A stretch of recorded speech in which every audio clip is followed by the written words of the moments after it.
And so, the second half of episode 72 is upon us. 3 more races to go to decide basically the halftime champion. Doesn't really mean much, but it's whatever, I guess. And we return to the American region for the first race. It's the same. It's the same old, same old. Does this intro even have to be here, honestly? Well, it does, because I need the thumbnail image. But other than that, we're just heading into round 4. And we are green from race 4. We are in the Americas, but it's South America, as we head to Interlagos for this 4th race. Appropriately, the POV car is somebody who is from south of the American borders. As the Chilean Violeta Vegas is the focus driver of this round.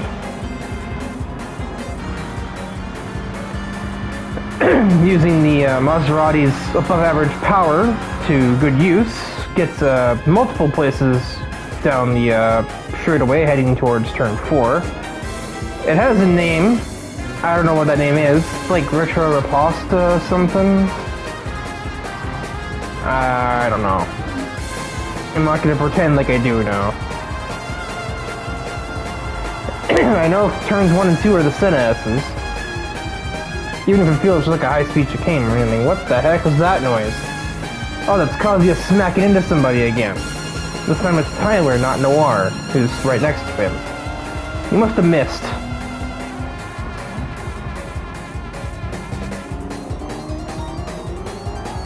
Vegas nearly getting turned by Tyler at the apex of the final hairpin.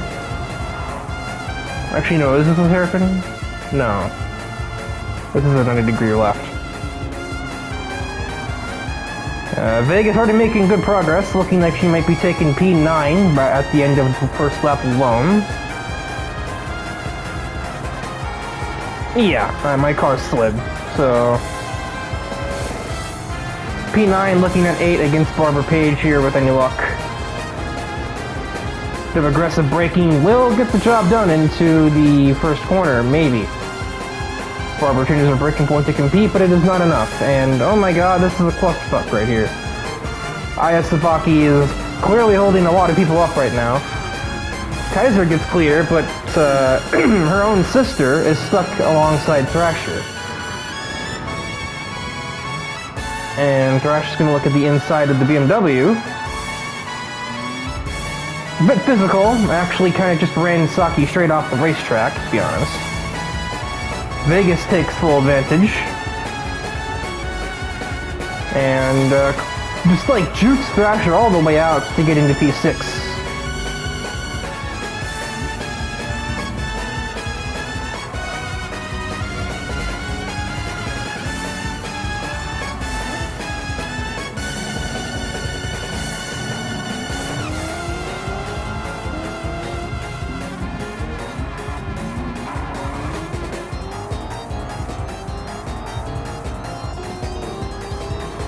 Looks like Thrasher was turning Vegas there almost.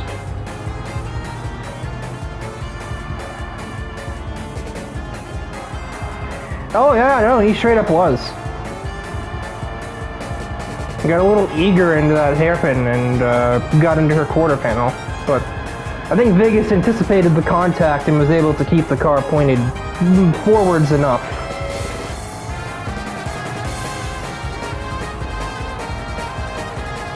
Forwards enough. Interesting wording from me there.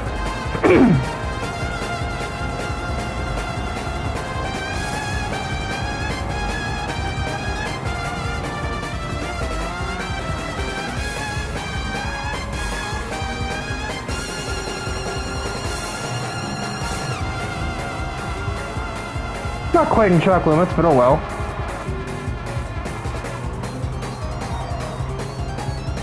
Thrasher's gotten ahead of Saki, is now looking at a move on her sister. That's quite an ambitious lunge from the Mustang, and more physical contact made as Thrasher's really putting in the work here. And putting in the work, I mean slamming into people's doors.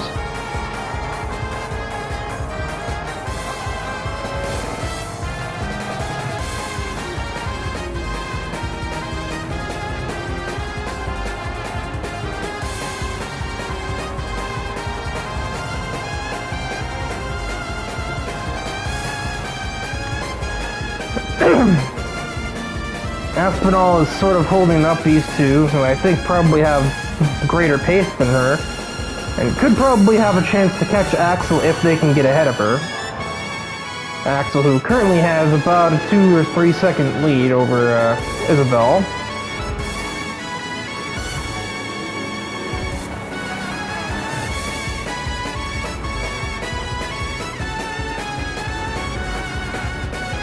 Vegas, using a good exit from June South, which is one corner I do know, sneaks up the inside on the front stretch and puts herself in P4. A huge lunge down the inside of Logan. Logan Cool, the Firebird, who doesn't always take kindly to aggressive driving unless it's him doing it, but something tells me that there's been an exception made at this moment.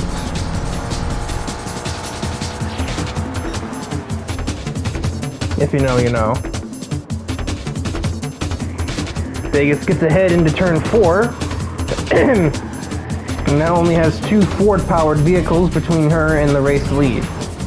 About a lap and a half to do it. Or a lap and a half to pass them, I should say.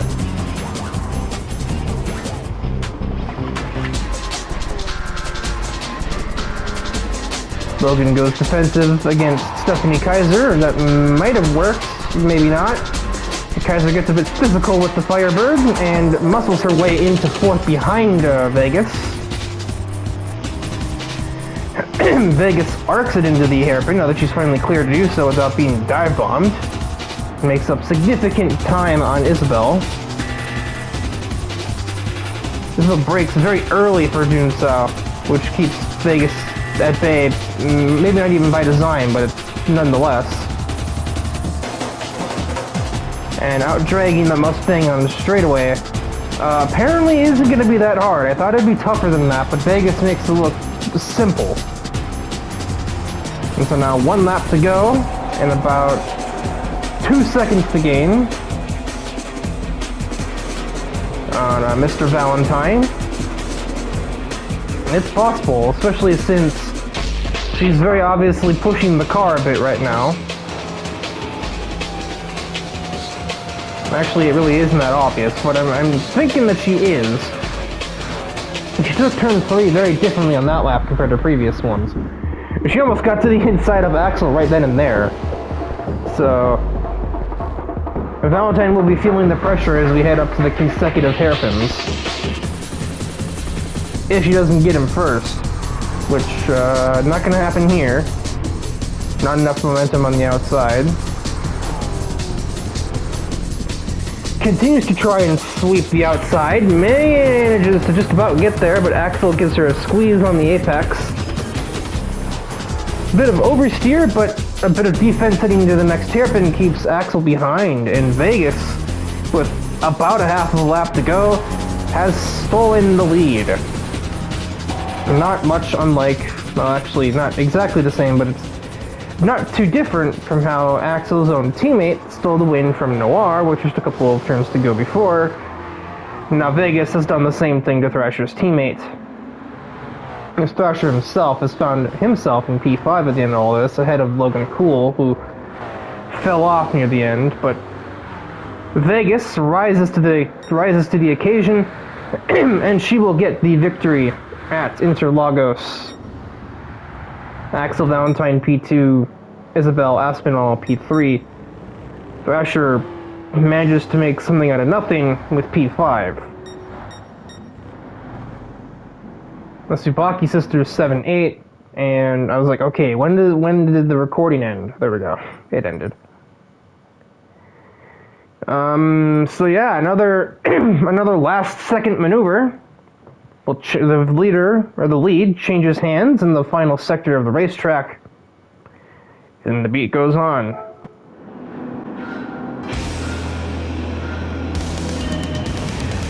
Round 5 begins, and it will probably be the longest race of the championship.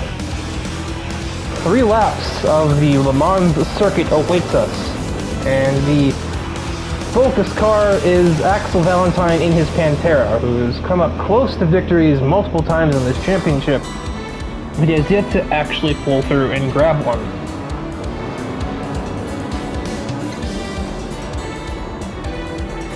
if he can snag a victory right now, it would actually put him right in the title fight that is currently ongoing.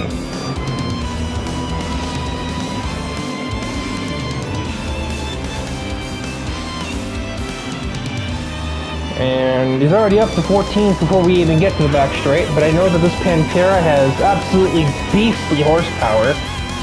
So, let the hypothetical Freebird solo kick in, I suppose, because, well, that speedometer is going up a lot quicker than everyone else's.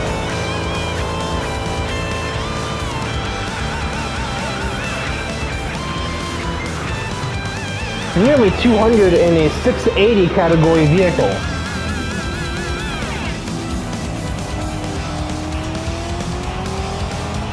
Let's do it again.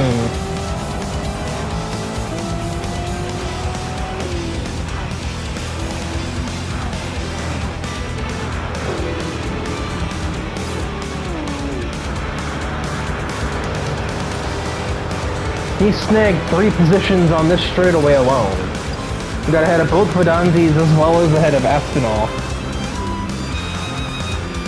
And gets it stopped just about perfectly for the following chicane. What is the lighting here? What the heck? Why does Vegas' car have no lighting? There we go. That was weird. Let's do it again. Clears Noir like she's not moving. Because honestly the GTO doesn't have much straight line speed, so it might as well not be. And Stephanie maybe for bonus points. Nope. She's more daring under the brakes, so she manages to stay ahead for now, but let's do it again! If you couldn't tell, Axel has a very good car for this track.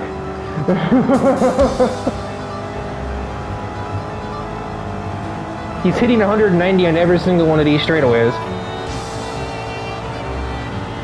There's Vegas.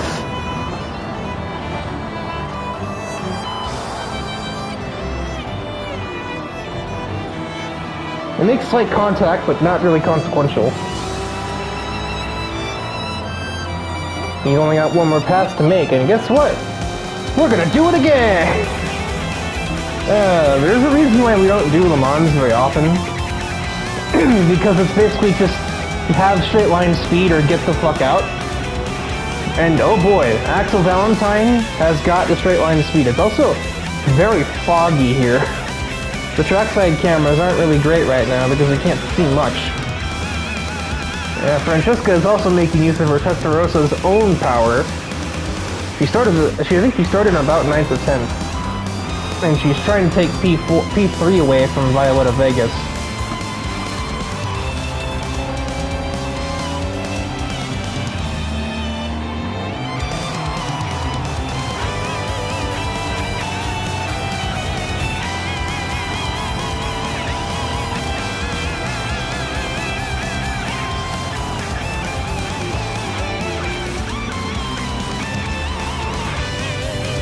What the?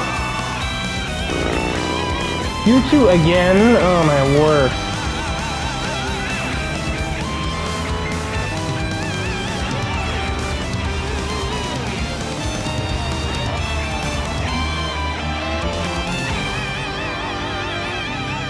Oh, so Francesca didn't get this damage from Stephanie at least. Where'd she get it from then?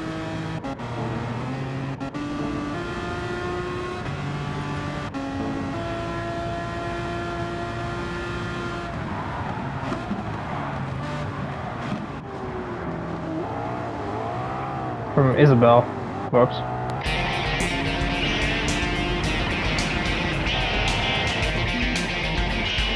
Stephanie got hers by rear-ending Violetta Vegas, but it didn't actually damage her own car from that. Or no, she didn't damage Vegas's car. Another bit of small rear-end contact, but it didn't damage either one here either. So I saw up ahead Axel missed turn 1. And that's what allowed Naturi in Vegas to catch him. And Fernando to some extent too.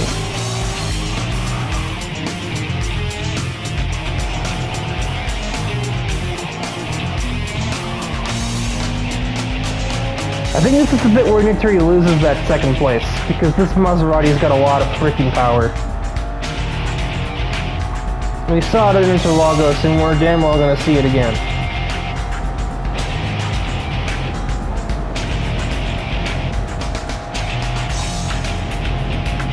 Nitri is frantically changing lanes to try and keep the Maserati at bay. Instead, only gets rented for her troubles in Vegas, still outbreaks the Mitsubishi anyway. And now Vegas is off into the evening fog. I was gonna say off into the sunset. No, there's no sunset here. There is just moisture. There's just humidity and nothing else.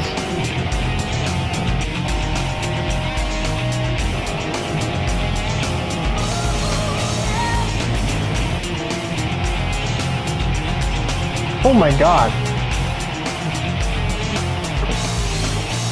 Fernando buzzed the limiter there.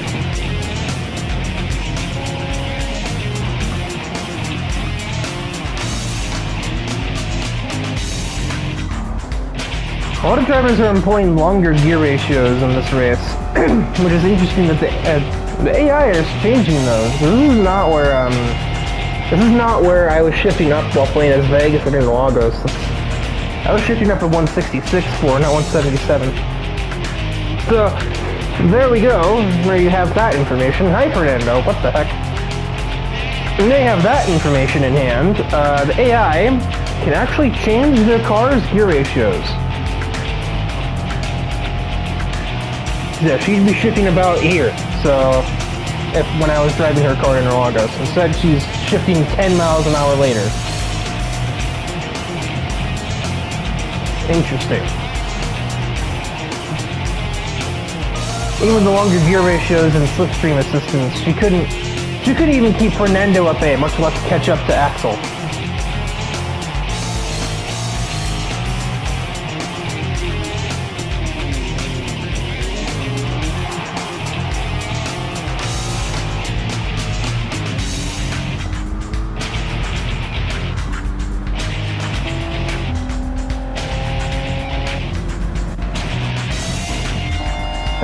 Nitri and Isabel have damage. I kind of want to look and see if there's correlation there, but I also want to get the episode done quicker. So, considering they're the only cars on the track right now that have damage, I'm going to go ahead and assume that it was them. Except for me, which is not great.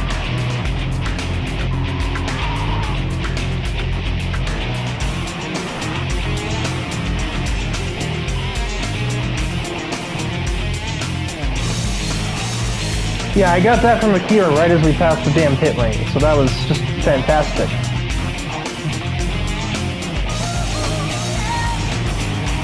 Better drive a GTO around a whole lap with the damaged back end, again. People just love hitting that fucking chrome, I tell you. I like how yes, I'm aware I said I didn't want to check at Isabella and Nitri's, but I looked at my own. I might be a hypocrite. Shut up. Vegas, try it as she may.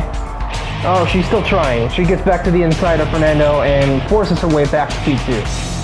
The Maserati wars are in full swing, and Isabella is actually keeping up with them. It honestly doesn't really seem like there's any reason she has to pit, but she just kind of is anyway. I wish the AI knew that. That'd be really convenient.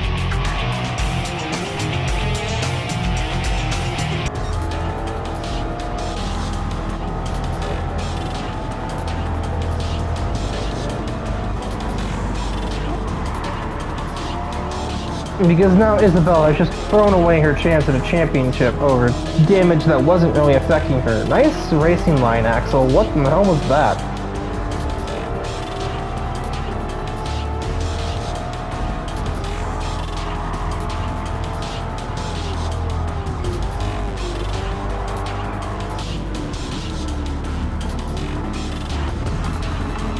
Quite a few drivers with pretty lonely races right now. Not Logan though, that's for sure. He's got Thrasher and Noir for company. Now you have to shift. I know that was like a problem for you during our practice and stuff, but like, holy shit, you gotta change the gears.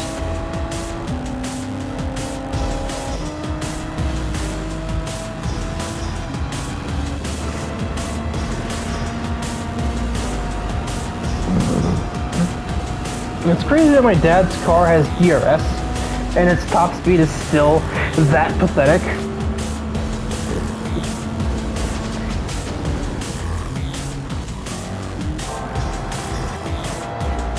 As we head back up to the front of the field, and it's still now Axel's breaking the toe to try and keep Vegas at bay. Fernando is getting all of the toe off of Vegas, and he is about to pull right up alongside her. That is a very long fifth gear. Oh my god. Under 92 in fifth gear. We've seen from Vegas, the Gran Turismo has 6 gears. And Fernando's just like, what is 6th gear? I do not need that. He shifts into 5th at about the speed that I was shifting out of 5th in Vegas' car when I raced her at Interlagos. Yeah, there's 6th gear. Fernando decides that 6th gear is for squares. Oh.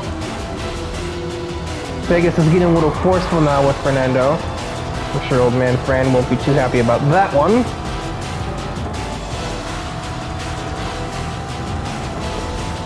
At least the AI know not to pit on the final lap for damage.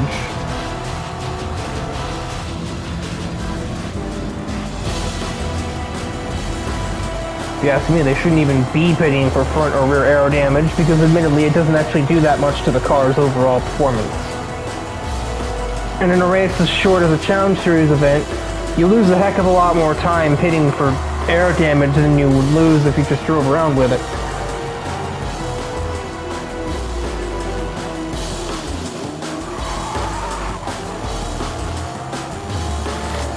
Both Maseratis are heavily out of control heading out of Arnage.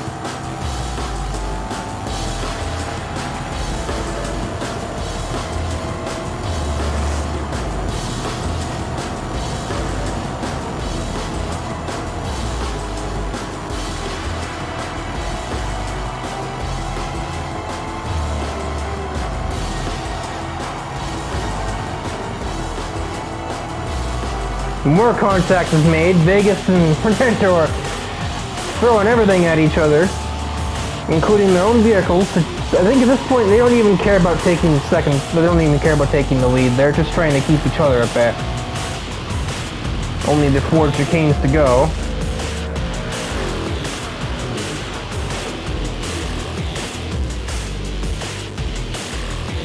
And heading through the second pair of them, Axel Valentine will finally break through, and he will get a clinical victory at Le Mans. The two Maseratis follow him, Fernando taking second over Violetta Vegas, Barbara Page a distant 4th place, and then we have a bunch of other cars.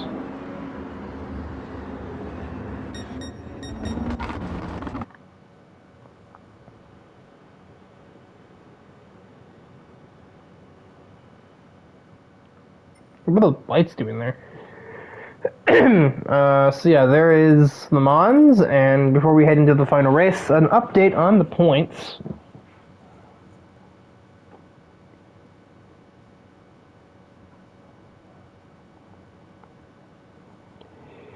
As we head into the final race, it's pretty close. There are, well, mathematically, 5 drivers who can still take the title. Realistically, it's only 4. Mathematically, Isabel does have a chance. Thrasher is the points leader at 83. If he gets a top 5 in the next race, he wins the championship no matter what. Violetta Vegas sits at 79. Actually, no, he'd need 4th. If Vegas wins, she'd get it off tiebreaker because she'd be getting her 3rd win of the championship.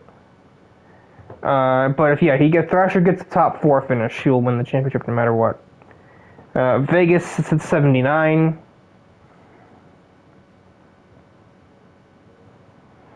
Barbara Page at 78. Axel clause to within 8 following this victory at 75 points. He's the last one with a realistic chance of winning this championship. If only he didn't absolutely just buy the farm in round 3 with a grand total of 2 points.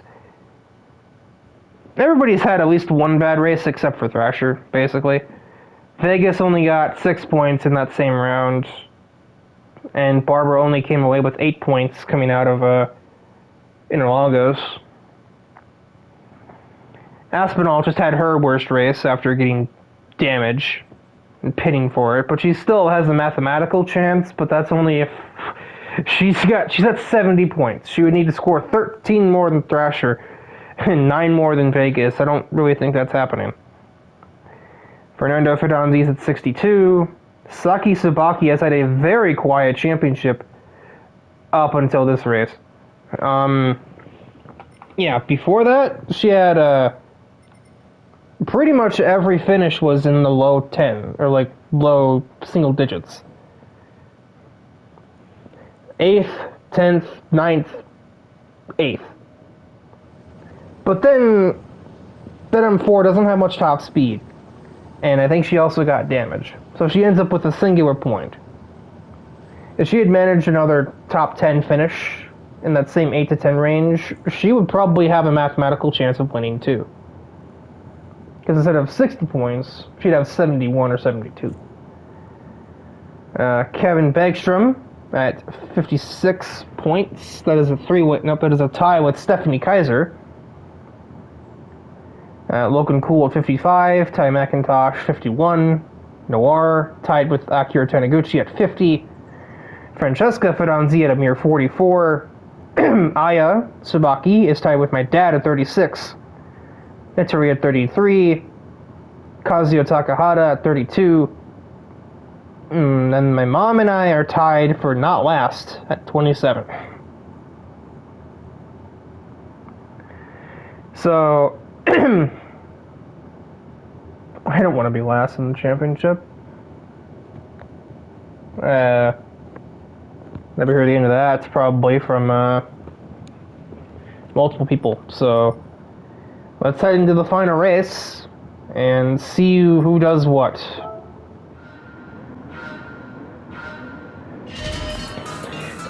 And the endearingly called Gemini layout of the Tokyo Expressway circuit will play host to our championship finale with some very quiet sounding cars.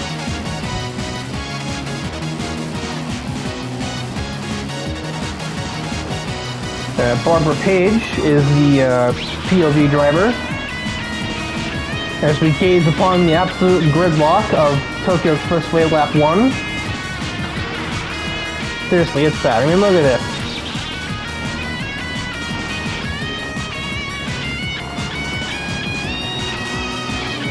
So 35 miles an hour we were down to at the hairpin there. Barbara, as we look back at the point standings as we headed into Tokyo Expressway, is one of the 4 drivers with a decent statistical chance of winning this championship. She is 5 back from the points leader, Thrasher, who's about a handful of places ahead of her at the moment. Notably, Vegas, who is just ahead of Barbara, is running 3rd, and very close to making it 2nd if she can find a way ahead of this Noir. Axel is the other car with a mathematical chance. He's running P5, but he has to be ahead of Vegas and Barbara for that to work.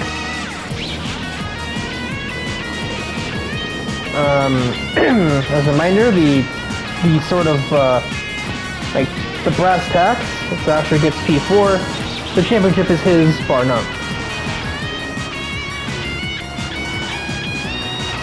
If Barbara were to win the race, for example, as she's the POV car, Thrasher needs P6 for the championship, and that's assuming Vegas doesn't finish P2. If Vegas finishes P2 and Thrasher got 6th, Vegas would get it on the tiebreaker even if Barbara won. Isabel has a mathematical chance of winning the championship, and she is leading the way at the moment. However, That would require Thrasher not being in the top 15 at all, and it would require Vegas not being in the top 10. Well, I'll let you decide how likely that is, based on what's going on at the moment. Barbara is about to make a very critical she's already done it. She's made a very critical overtake just there. She's ahead of Thrasher. Now she just has to put 5 positions in between her and Thrasher, and she has a chance at the championship. But obviously she also has to pass Vegas by at least 2 positions, because if they tie, if Barbara only beats her by 1 position, Vegas gets the championship on the tiebreaker. There's a lot of these like small adjustments, these little scenarios that honestly we don't really have in these championships very often, because it's usually pretty distant chance, or it's usually a car, like a 2-car battle. This is a 4-car, technically 5-car battle for this championship. It has been very closely battled, or very tightly contested between, well, really like 7 people, honestly. The championship table does not really give the whole picture, but up until the last race, Saki was doing very well for herself, as was Stephanie has done well in every race except for Deep Forest, where she got taken out by Noir, who kind of misread the situation. As Vegas is trying to make a very important overtake on Aspinall. They are too wide heading towards the back half S's, I should say, not the asses. The ass end S's, there we go. Meanwhile, Paige has caught these 3. Remember, all 4 of these cars mathematically can win this championship.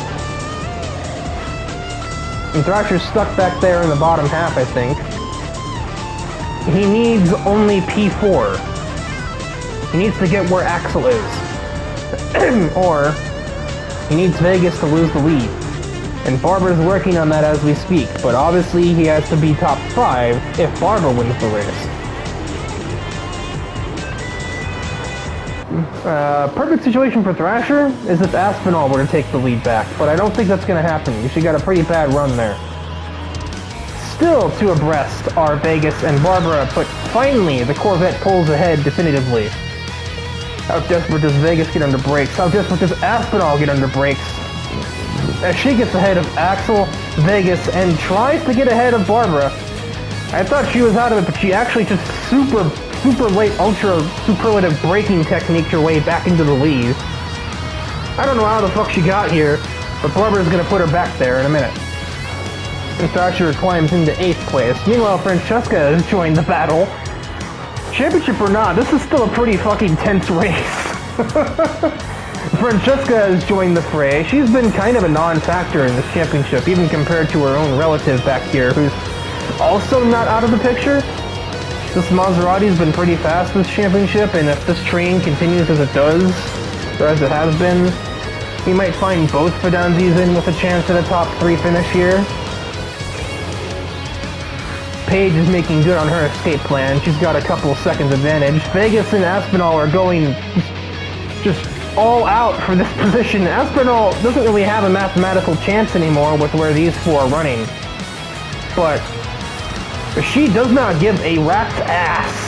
She's going to fight for every position anyway. And I mean, that's kind of how you should be doing it.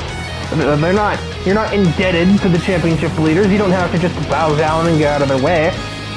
If it were me in the situation of Vegas right now, I wouldn't be telling Aspinall to move. It'd be her prerogative if she does, but I wouldn't be telling her to. A little out of control was Vegas, as Francesca is now really in this train, and Thrasher has just taken P7 from my mom. He's not too many places away from his goal either. As things stand now, and he needs 5th. 5th will score him 4 more points. 5th will only score him 3 less points than Vegas is taking away, which would leave her in a tie with Barbara for 2nd, while Thrasher would win by a singular point. But he has to get ahead of the Fidanzi families in order to do that.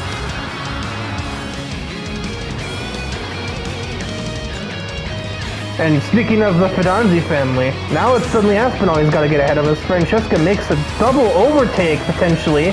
No, she can't quite close it out, but she makes 1 pass. Can she stick it? as Isabel claps back on the exit of the hairpin, but I think Francesca's going to be the winner here. As we're on the final lap of the race, I hadn't even noticed. This race has gone by so quickly. Kind of wish I'd made this 5, to be perfectly honest. Because this has been a very, very intense race. And Barbara's doing everything that she's having to do at the moment to take a championship win. Axel's doing everything he possibly can. He's in P2, but he's actually not a factor in this at all. Not with Vegas and Page where they are. Thrasher still hasn't found a way ahead of Fernando. A bit of concertina effect has given Vegas rear end damage. She does not care. She gets alongside Axel, clears him on the exit of the hairpin. Caught him nappy on corner exit, I think. And that might have actually been the most important pass of the week. Yeah, Axel's fallen off. So, Barbara Page will come out of the final turn. She'll make that upshift, and take a little half apex. You can flash your lights all you want, Barbara. You've won Tokyo Expressway.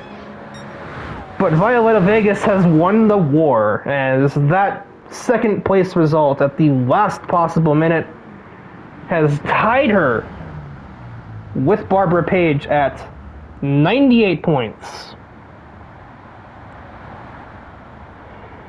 And, well, doing tiebreakers the same way that many motorsports do.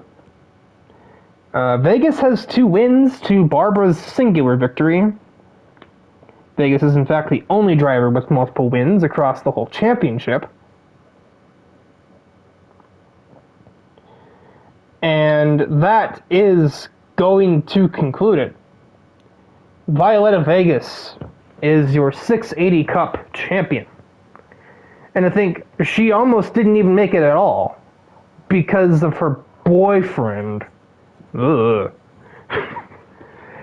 Interested to see where that goes after this, because she just won the championship while her boyfriend, whom she prevented from qualifying, didn't qualify. So, I mean, obviously that's what not qualifying means, Riker. So, yeah, there you have it. Holy shit. So it may be a tie in points, but Vegas will grab the championship with 2 victories, both at Deep Forest after the caution period. In ironic sense, Stephanie won the Noir won the championship for Vegas. As ironic as that is, because she wrecked Kaiser that brought out the caution, or the red flag for the race that called the race there because we had completed over half distance. She won at Deep Forest, and she won again at Interlagos as the Focus driver. And then her finishes were 6th first, only a mere 15th at the 3rd round at Suzuka. But then 1st, 3rd, 2nd to cap off a huge comeback from that Suzuka race for the championship. Tied with Barbara, who also scored 98. Thrasher comes up 1 Fernando short. 97 points. Even if he had passed Fernando, though, he still wouldn't have gotten the win on the tiebreaker. That would have still gone to...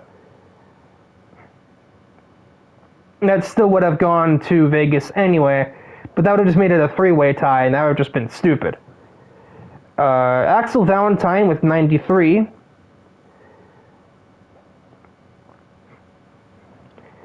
Fernando Fidanzi. No, I skipped one. Isabel Aspinall at 86. Then it's Fernando at 77. Saki with 72. Made another 9th place finish. She would have been at 80-something if she had had another 8, 9, or 10 finish at the last race at Le Mans. And then it's a pretty big gap, as it's a tie for 8th between Noir and Francesca at 61. Bergstrom and McIntosh tie at 60. Stephanie at 59. Logan Cool at 57, Akira Taniguchi at 51, Aya Tsubaki at 44, didn't have half the championship her sister did. My dad at 43, my mom at 40, Nitori and Kazuya tied at 38, and then my bum ass last in points at 37. I'm never going to hear the end of that one, I'm sure.